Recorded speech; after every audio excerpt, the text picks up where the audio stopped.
Hello दोस्तों, स्वागत है आपका आपके के स्टडी चैनल पर। दोस्तों, आज के इस वीडियो में हम भारत के प्रमुख नदियां, उनका उद्गम स्थल कहां से है, तो इसके बारे में चर्चा करेंगे। तो आप लोग बने रहेगा वीडियो के एंड तक। तो चलिए दोस्तों, हम आपका ज़्यादा टाइम न लेते हुए हम क्लास को स्टार्ट करते हैं। क्लास को स्टार्ट करने से पहले आप लोग से रिक्वेस्ट करना चाहूँगा कि चैनल को अभी अगर सब्सक्राइब नहीं किया है तो चैनल को सब्सक्राइब कर बेल आइकन को प्रेस कर दें, ऑल नोटिफिकेशन पर भी क्लिक कर दें, जिससे आने वाली हर शेड्यूल वीडियो आप तक पहुँचती है सबसे पहले। धन्यवाद। तो चलिए दोस्तों, हम ज़्यादा आपका टाइम न लेते हुए, ज़्यादा कुछ आग्रह न करते हुए हम क्लास को स्टार्ट करते हैं। तो यहाँ पर आप देख सकते हैं भारत की प्रमुख नदियाँ। पहले नंबर पर हमारा आता है गंगा नदी। तो गंगा नदी का उद्गम स्रोत है गंगोत्री हिमनद। मतलब गंगा नदी का उद्गम स्थल है गंगोत्री हिमनद। गंगोत्री हिमनद से गंगा नदी निकलती है और इसकी लंबाई जो है वो 2525 किलोमीटर है। गंगा की लंबाई 2525 किलोमीटर है और मुहाना जो इसका है सुंदरबन बंगाल की खाड़ी, सुंदरबन बंगाल की खाड़ी में इसका मुहाना है। एक बार यहाँ पर कुछ और बताना चाहूँगा। ये जो गंगा नदी है, गंगा नदी भारत की सबसे महत्वपूर्ण एवं पवित्र नदी है। यहाँ पर हम कुछ गंगा नदी के बारे में और कुछ आपको जानकारी देना चाहेंगे। यहाँ पर आप देख सकते हैं, यहाँ पर लिखा है गंगा नदी भारत की सबसे महत्वपूर्ण एवं पवित्र नदी है, जिसमें माँ तथा देवी के रूप में भी पूजा जाता है। मतलब कि गंगा नदी को हम माँ तथा देवी के रूप में भी पूजते हैं। हिंदू धर्म में मान्यता है कि गंगा माँ है, हमारी गंगा देवी हैं, इसको माँ तथा देवी के रूप में भी पूजा जाता है। इस नदी के तट पर कई धार्मिक स्थल हैं जिनका भारतीय सामाजिक एवं सांस्कृतिक व्यवस्था की दृष्टि से अत्यंत महत्वपूर्ण योगदान रहा है। मतलब गंगा नदी में हमारे कई सामाजिक और धार्मिक स्थल हैं जो हमारे सामाजिक एवं सांस्कृतिक व्यवस्था की दृष्टि से अत्यंत महत्वपूर्ण भूमिका निभाते हैं। तो ये गंगा नदी के बारे में कुछ और जनरल नॉलेज था जो मैंने आप लोगों के साथ डिस्कस किया। अब हमारी अगली नदी आती है यमुना नदी। तो यमुना नदी जो है, यहाँ पर आप देख सकते हैं, यमुना नदी का उद्गम स्रोत है यमुनोत्री। यमुनोत्री से यमुना नदी का उद्गम हुआ है। यमुना नदी की लंबाई है 1376 किलोमीटर। 1376 किलोमीटर है यमुना नदी की लंबाई और इसका मुहाना है त्रिवेणी संगम इलाहाबाद, त्रिवेणी संगम इलाहाबाद। अब हम यमुना नदी के बारे में और कुछ आपको जानकारी देना चाहेंगे। यहाँ पर यमुना नदी गंगा नदी की सबसे बड़ी सहायक नदी है। तो अगर क्वेश्चन आए कि गंगा नदी की सबसे बड़ी सहायक नदी क्या है, तो आप बता सकते हैं यमुना नदी गंगा नदी की सबसे बड़ी सहायक नदी है, जो यमुनोत्री नामक जगह से निकलती है और इलाहाबाद में गंगा तथा सरस्वती नदी से मिल जाती है। तो यमुना नदी कहाँ से निकलती है और कहाँ से मिल जाती है? तो यमुनोत्री नामक जगह से निकलती है और इलाहाबाद में ये गंगा तथा सरस्वती नदी से मिल जाती है। मतलब मिलती कहाँ है? तो इलाहाबाद में मिलती है। किस नदी से मिलती है? तो गंगा और सरस्वती नदी से मिल जाती है यमुना नदी। तो ये था यमुना नदी के बारे में। तो आशा करता हूँ आपको समझ में आ रहा होगा। अगर ये आपको समझ में आ रहा हो तो आप लोग बने रहेगा वीडियो के एंड तक। और वीडियो के एंड में आपको एक सरप्राइज दूंगा, तो आप लोग बने रहेगा वीडियो के एंड तक। अगला हमारा है सरस्वती नदी। सरस्वती नदी जो है, सरस्वती नदी एक प्राचीन एवं पौराणिक काल की नदी है। सरस्वती नदी एक प्राचीन और पौराणिक काल की नदी है जिसका विवरण वेदों में भी है। यह भारत की तीसरी पवित्र नदी है तथा प्रयाग में 3 नदियों का संगम है। मतलब 3 नदियों को मिलाकर हम सरस्वती नदी कहते हैं। यमुना नदी, गंगा नदी और सरस्वती नदी, 3 नदियों का संगम है प्रयागराज में इसका, सरस्वती नदी का। तो ये था सरस्वती नदी से कुछ जानकारियाँ जो मैंने आप लोग के साथ शेयर की। अब हमारा है एक है क्षिप्रा नदी। तो क्षिप्रा नदी का उद्गम स्रोत है धार। लंबाई इसकी है 196 किलोमीटर और मुहाना है चंबल नदी। तो चंबल नदी मतलब ये जाकर मिलती है। क्षिप्रा नदी मध्य भारत में बहने वाली एक ऐतिहासिक नदी है। इस नदी के किनारे उज्जैन महाकाल ज्योतिर्लिंग है और 4 स्थानों में से एक कुंभ का मेला इसी नदी के किनारे लगता है। मतलब कि जहाँ पर जो कुंभ का मेला हमारा लगता है 4 स्थानों पर, वहाँ उसमें से एक जो कुंभ का मेला है वो इस नदी के किनारे भी लगता है, इसलिए एक ऐतिहासिक नदी है भारत के लिए। तो यह था क्षिप्रा नदी से संबंधित कुछ जानकारियाँ। अब हमारा आता है नर्मदा नदी। तो नर्मदा नदी जो है, इसका उद्गम स्रोत है अमरकंटक। इसका नर्मदा नदी का उद्गम स्रोत है अमरकंटक और इसकी लंबाई है 1312 किलोमीटर। इसका मुहाना है खंबात की खाड़ी, अरब सागर। नर्मदा नदी का मुहाना है खंबात की खाड़ी, अरब सागर। यहाँ पर और कुछ बताना चाहूँगा विस्तृत रूप से नर्मदा नदी के बारे में। तो नर्मदा नदी एक पवित्र, दिव्य एवं रहस्यमयी नदी है। एक पवित्र, दिव्य एवं रहस्यमयी नदी है जिसका स्रोत अमरकंटक में नर्मदा कुंड से हुआ है। इसका स्रोत कहाँ से हुआ है? तो अमरकंटक में नर्मदा कुंड से है। नर्मदा नदी, गोदावरी नदी और कृष्णा नदी के बाद पूर्ण रूप से भारत देश के अंदर बहने वाली तीसरी लंबी नदी है। मतलब कि बात की जाए कि पूर्ण रूप से केवल भारत में बहने वाली तीसरी सबसे लंबी नदी कौन है, तो नर्मदा जो है तीसरी सबसे लंबी नदी है। और उसके पहले था गोदावरी नदी और कृष्णा नदी पूर्ण रूप से भारत में बहती थी, गोदावरी नदी और कृष्णा नदी। अब हम बात करेंगे गोदावरी नदी के बारे में। तो गोदावरी नदी का उद्गम स्रोत है त्र्यंबकेश्वर। त्र्यंबकेश्वर से गोदावरी नदी निकलती है।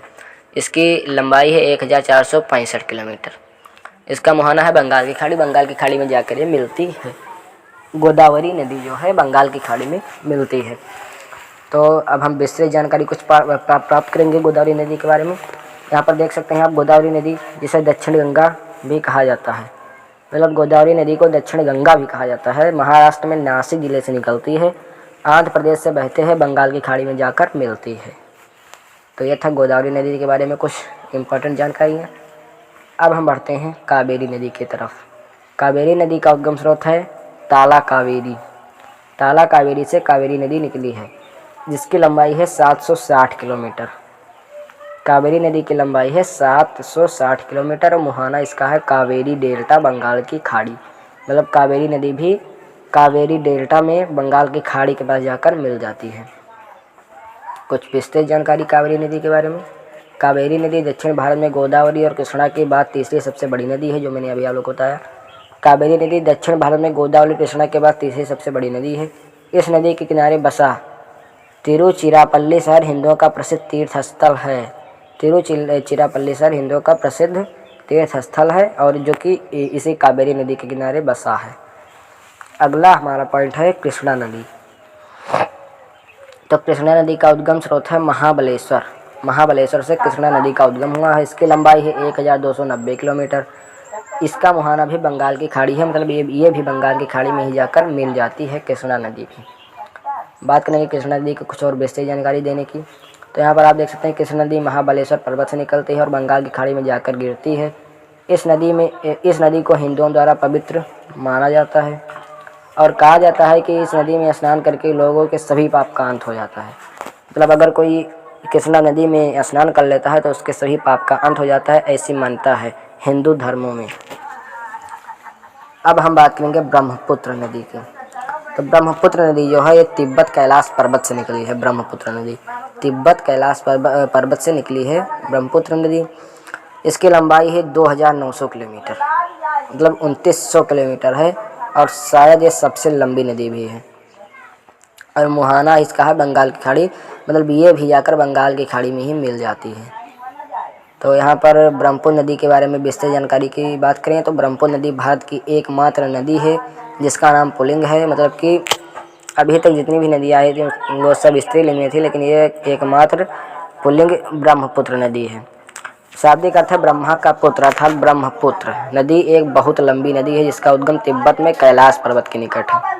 तो यह था ब्रह्मपुत्र नदी के बारे में कुछ इम्पोर्टेंट जानकारी है। अब हम बढ़ते हैं और कुछ नदियों की तरफ। हमारा है महानदी अगली। तो महानदी का उद्गम स्रोत है धमतरी।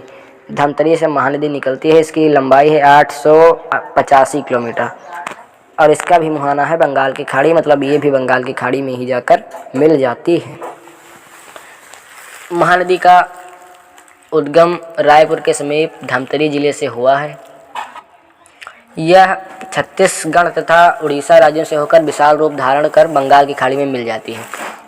मतलब ये कहाँ से जाती है, तो ये छत्तीसगढ़ उड़ीसा से होकर विशाल रूप धारण कर बंगाल की खाड़ी में जाकर मिल जाती है। पश्चिम बंगाल में बंगाल की खाड़ी पड़ती है, तो वहाँ पर जाकर उड़ीसा और छत्तीसगढ़ से होती हुई बंगाल की खाड़ी में जाकर मिल जाती है। अगली नदी हमारे पास है अलकनंदा नदी। अलकनंदा नदी का उद्गम स्रोत है गंगोत्री हिमनद। इसकी लंबाई है 195 किलोमीटर और इसका मुहाना है गंगा। गंगा नदी में जाकर मिलती है अलकनंदा नदी। तो अलकनंदा नदी पवित्र गंगा के दो मुख्य धाराओं में से एक है। मतलब कि दो मुख्य धारा है गंगा नदी की, तो उसमें से एक है ये अलकनंदा नदी और इसकी अधिक लंबाई और निर्वहन के कारण गंगा की स्रोत धारा माना जाता है। मतलब अधिक लंबाई और निर्वहन के कारण गंगा की स्रोत धारा माना जाता है इसको, अलकनंदा नदी को। अगली नदी है भागीरथी नदी। इसका भी उद्गम स्रोत गंगोत्री हिमनद है। इसकी लंबाई है 205 किलोमीटर। इसका मुहाना है गंगा। मतलब गंगा नदी में ही भागीरथी नदी जाकर मिल जाती है। भागीरथी देवप्रयाग में अलकनंदा नदी से मिलकर पवित्र गंगा नदी का निर्माण करती है। टेहरी बांध भागीरथी नदी तथा दूसरी सहयोगी भीलांगना नदी के संगम पर बना है, जो कि विश्व का 5वां सबसे ऊंचा बांध है। मतलब कि हमारा जो टेहरी बांध है विश्व का सबसे ऊंचा 5वां बांध है, जो कि भागीरथी नदी तथा दूसरी सहयोगी भील नदी के संगम पर बना है। तो ये था भागीरथी नदी के बारे में जानकारी। अब हम बढ़ते हैं और कुछ नदी की तरफ। तो हमारा है सरयू नदी। सरयू नदी एक वैदिक कालीन नदी है जो हिमालय से निकलकर अयोध्या से होकर गंगा में मिल जाती है। तो यहाँ पर ये सरयू नदी बहुत इम्पॉर्टेंट हो जाती है कि सरयू नदी कहाँ पर बहती है। तो अयोध्या में जो है सरयू नदी बहती है, अयोध्या से होकर गंगा नदी में जाकर मिल जाती है। अगली हमारी है झेलम नदी। झेलम नदी शेषनाग झील से निकलती है और यह कश्मीर घाटी की सुंदरता में 4 चांद लगा देती है। अगली नदी हमारे पास है चंबल नदी। तो चंबल नदी का उद्गम स्रोत है जानापाव पर्वत। इसकी लंबाई 966 किलोमीटर है। इसका मुहाना यमुना नदी, मतलब चंबल नदी जो है ये यमुना नदी में जाकर मिल जाती है। बात करेंगे चंबल नदी के कुछ इम्पोर्टेंस के बारे में। तो चंबल नदी महू से निकलती है और मध्य प्रदेश राजस्थान के बीच सीमा बनाती हुई उत्तर प्रदेश राज्य में यमुना नदी से मिल जाती है। तो ये था चंबल नदी के बारे में कुछ जानकारी, जो कि महू से निकलती है, मध्य प्रदेश राजस्थान के बीच सीमा बनाती हुई उत्तर प्रदेश राज्य में यमुना नदी से मिल जाती है। और इसके मुख्य सहायक नदियाँ हैं शिप्रा, सिंध, कल सिंध और कुन्नो। तो जो चंबल नदी की सहायक नदी हैं तो हैं शिप्रा, सिंध, कल सिंध और कुन्नो। इतनी जो हैं इसकी सहायक नदियां हैं। 4 सहायक नदियां हैं चंबल नदी की।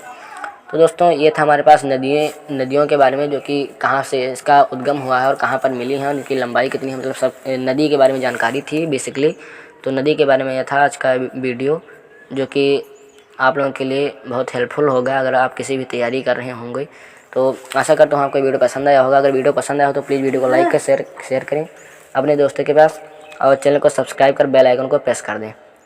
धन्यवाद।